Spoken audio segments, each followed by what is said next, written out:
The last 2 years, the workforce has been challenged, right? People are walking away from $1 million salary, $500,000 salary, because they realize that their piece, their being needed so much more. And during the pandemic, that realization manifested. And now everyone's like, oh, we focus on our culture, we focus.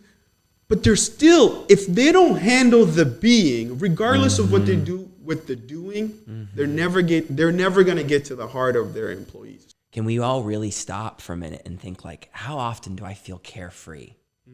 How often do I feel peace, like in my bones, like in my muscles? How often do I feel joy? And like, when do I think I'm going to have joy and peace? And a lot of times we think, well, when I get this done, and when I accomplish this, or when I get this acquisition, and it's like, does it ever come? It's like, it doesn't come. And so I think there's such a joyous call in your work and in what you're saying to say, hey, let's check ourselves and let's actually say, like, how's this working for us? Like you said, the executive's feeling the same thing of like that my emotions, my other desires, my anxieties are not welcome in the workplace. My voice of challenge in this might not be welcomed in this culture. And to say, how do we actually start with authentically, how am I doing? What does this look like? And begin that journey, because it is a journey personally.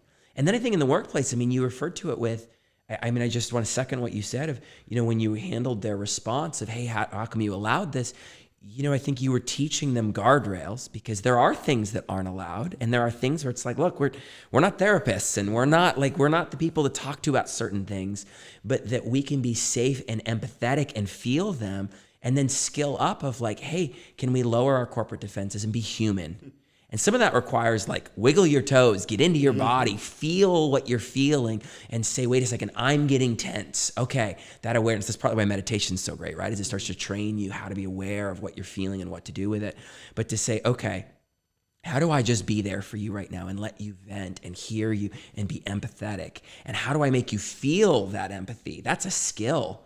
And then how do we turn and talk about that and actually look for the truth and work together? And I'll be open, and here's my perspective and your perspective.